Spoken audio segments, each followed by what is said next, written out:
Assalamualaikum warahmatullahi wabarakatuh.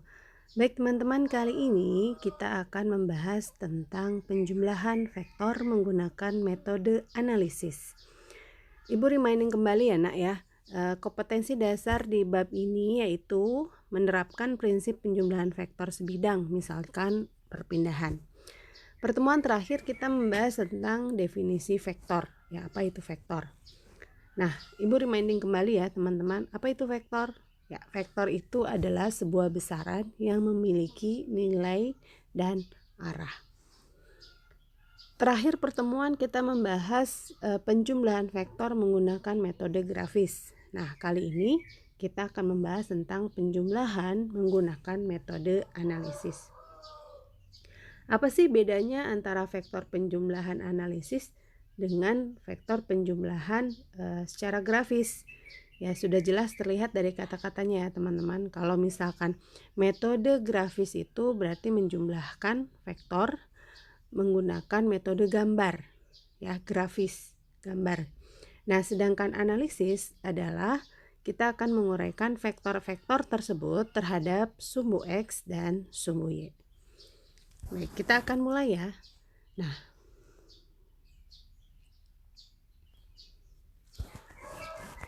baik, kita akan awali penjumlahan vektor itu menggunakan rumus yang pertama. Nah, penjumlahan vektor dua buah vektor ya. Penjumlahan dua buah vektor di sini cara pertama adalah menggunakan rumus cosinus ya. Misalkan teman-teman bisa lihat di layar, misalkan terdapat dua buah vektor. Vektor 1 F1 dan vektor 2 F2. Kedua buah vektor tersebut F1 dan F2 dia membentuk sudut sebesar theta. Maka resultan dari kedua buah vektor itu, jika secara grafis teman-teman bisa lihat di sebelah kanannya ya, di sebelah kanannya di sini. Di sini bisa terlihat resultan F1 dan F2 adalah R. Ya, ini kita gunakan metode jajaran genjang ya, teman-teman.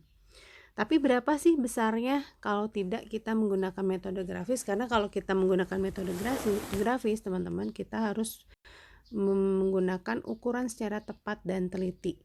Nah, resultan R itu harus kita ukur ulang dari posisi mula-mula dan ke akhir. Berapa sih panjangnya itu kalau metode grafis ya. Perbandingan skalanya harus benar dan seterusnya. Tetapi di sini ada metode lain, yaitu menggunakan cara pertama, yaitu menggunakan rumus cosinus. Ya, R resultan R besarnya itu bisa dihitung dari akar F1 kuadrat ditambah F2 kuadrat ditambah 2 dikali F1 dikali F2 cosinus theta. Nah, ini adalah disebut juga rumus cosinus. Ya.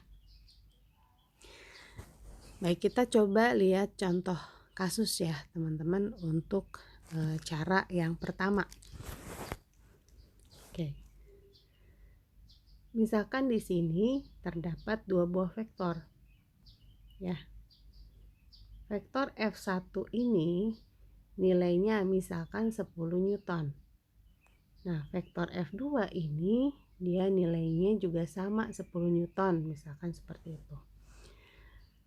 Nah, sudut di antara F1 F2 ini diketahui itu misalkan besarnya itu adalah 60 derajat. Ya, ini contoh kasus saja ya. Maka nilai resultan ya, resultan F1 ditambah dengan F2 ya, resultan F1 ditambah F2. Nah, ini kita bisa menggunakan rumus cosinus, teman-teman. Ini bisa digunakan, rumus cosinus ini bisa digunakan jika hanya ada dua buah vektor pada sistem. Gitu. F1 kuadrat ditambah F2 kuadrat ditambah 2 dikali F1 dikali F2 kosinus theta gitu. Nah, kita masukkan, kita akan input angkanya. F1 nya 10 kuadrat ditambah F2 nya juga sama 10 kuadrat ditambah 2 dikali F1 dikali F2 kosinus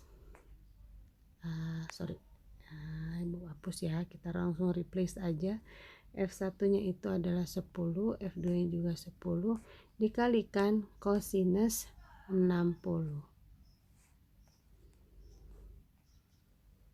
10 kuadrat 100, 10 kuadrat 100, 2 dikali 200 ya. Nah, cos theta ingat sudut cantik ya di trigonometri sederhana ya, bahwa kalau sin 30 itu kan setengah ya. Ini sin 30 sama dengan cos 60 yaitu setengah.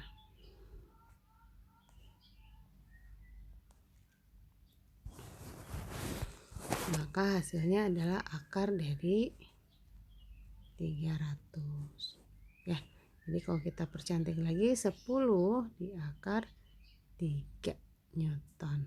Nah, ini adalah besar dari resultan F1 ditambah dengan F2. Nah, ingat teman-teman, ini adalah besar. Nah, ditulisnya seperti ini. Besar dari F1 dan F2. Oke.